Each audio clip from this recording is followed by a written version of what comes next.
So I said earlier that I think yesterday was the day that a lot of people just were like, all right, President Trump is finished. Between his ridiculous way that he approached his own illness and just flaunting every reasonable guideline, tweeting, oh, it's just like the flu, going back, as you talked about in your radar, to like the worst talking points of his entire presidency, and then personally killing the stimulus talks and taking ownership of that. Ben Shapiro had a tweet in that regard that I thought was rather noteworthy. He said, if Donald Trump loses by double digits to a comatose 78-year-old career politician plagued by incoherence and Logorrhea, is that how you say that? And pledging to enact the most... Logorrhea. Yeah. Pledging to enact the most radical left-wing agenda in American political history. Obviously, that part's a little delusional. I'm sorry, but that's on Trump. But he makes a good point here, which is like...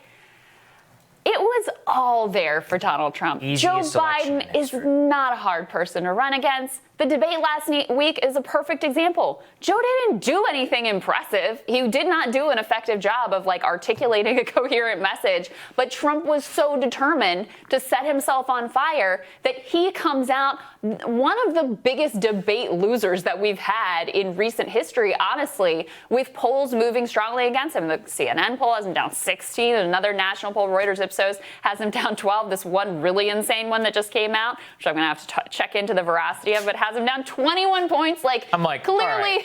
Yeah, things are getting out of control, but clearly, while those may be outliers, things have moved very strongly against him, and he has no one to blame but himself. That's right. And look, I don't want to be too declarative. It's October 7th, 4 years ago today, Access Hollywood, I'll be declarative. All of that. I still think he's probably toast, but that's part of the issue. Look, it didn't have to be this way. It never had to be, a point where you have to hope for some crazy Hail Mary October surprise in order to save you. You should be winning handsomely by 10 points. Like, you should be in a situation where Biden is a complete joke. Because if the more you look into it, he is a joke. I mean, the man is geriatric. He can barely speak. Like, in terms of the ideas that he supposedly has, it's just warmed over like Obama neoliberalism. He should be being destroyed on China. He should be being destroyed on trade. He should be being destroyed for, barely limping his way through the Democratic primary. Iraq. I can go on and on and on in this man's record. Things that are highly salient to the American people. But Trump just wants to shoot himself in the foot on Corona, on the stimulus. Gone up. Yeah, it's crazy. It doesn't make any sense. It makes sense when you consider the alternative and what's been presented by these idiots in the Republican Party and by so much of Trump's actions. But it drives me crazy watching somebody like this. And he might be president. Joe Biden with Kamala as the VP. It's maddening. It truly is. And not only, he floated through the Democratic primary. He looks set to float to a potentially landslide victory. I think it was Nate Cohn that tweeted this out yesterday. If the polls were off right now by as much as they were off back in 2016, Biden would win with 300 electoral college votes. Like, that's where we are. That's how, much further ahead he is than Hillary was at this time. And from doing what? He's barely campaigned. He hasn't had to do anything other than basically raise money by Zoom. And he goes out and does an occasional event.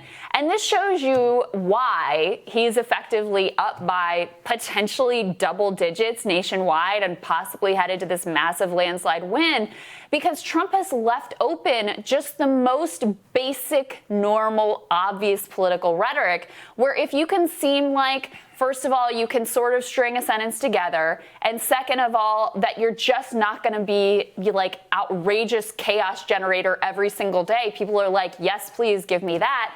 Biden went to Gettysburg yesterday and gave a whole speech on national unity, just very basic political language, but it lands, frankly, and Trump has left this lane wide open. Let's take a listen to what he has to say. We can have a national strategy that will make it possible for our schools and businesses to open safely. We can have a national strategy that reflects the true values of this nation. This pandemic is not a red state or blue state issue. This virus doesn't care whether you live or where you live, what political party you belong to. It affects us all. It's so basic. It's so basic. It also means nothing, right, in terms of what's actually going to happen, how it all means, and how it's actually going to get implemented. But hey, people don't care. When the alternative is nothing and downplaying the virus, you're probably going to pick Joe Biden. And that's the craziest part of this whole thing, is that and like I said in my radar, now it's about mass Like, who puts himself on the side of no masks? It's an 85-15 issue. It's the dumbest political move of all time. It's like they keep trying to find ways to be more unpopular against a guy like Joe Biden. It takes skill to be as unpopular against Joe Biden than they are right now. And the thing was, in 2016, he did pick a few issues where he wasn't on the majority opinion. So, for example, his aggressive approach to immigration is not a majoritarian view. Well, it depends. It depends. His position was not a majoritarian view. But it was like a 40-60 position. And the people who care about it a lot. So if you're going to go out on a limb on something, it has to be something like that. You can't get on the wrong side of an 80-20 issue. And he's done that time and time and time again.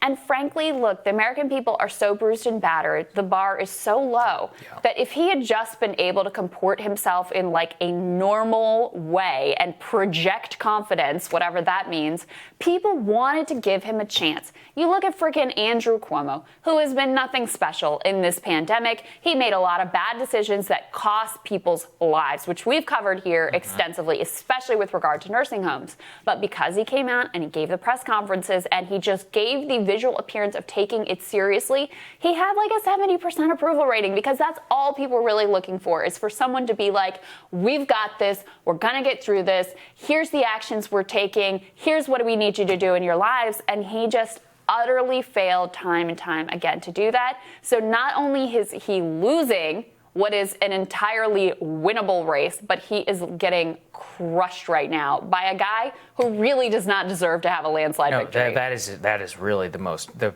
part that drives me the most crazy is looking at Andrew Cuomo with like a 65% approval rating, a guy who condemned old people to death, but at least spoke well and acted like he cared about the virus. He cared. And, people forgave him. And I'm not saying they should have, but look, the alternative is if you play down the virus, you're going to eat even more of a worse approval rating. Take a look at every GOP governor in the country that seemed to downplay the virus versus the ones who didn't. They have some of the lowest approval ratings, 29, 25% in certain places. It's just ridiculous. It's the same story. And the GOP governors, like in Massachusetts and Vermont and Maryland, who did take it seriously, have some of the highest approval ratings in the entire country. So this was not a partisan issue. I don't know why he ever thought that it should be a partisan issue. The last thing that I'll say is, when you kick out an incumbent president, when you we've been in this like whipsaw back and forth political environment for election after election now. And usually the person you replace them with is kind of like the polar opposite. So in a sense, it makes sense that Americans would find the Joe Biden's campaign is like the most standard issue normie campaign, conventional, by-the-book normie campaign that you could possibly imagine, which is the polar opposite of Donald Trump. So in that way, and the fact that we kind of go back and forth, like Obama was completely different from Bush and Trump completely different from Obama, personality and stylistically, in that way, it actually does make some sense. Yeah, I think that's right. All right, we'll have more Rising for you after this.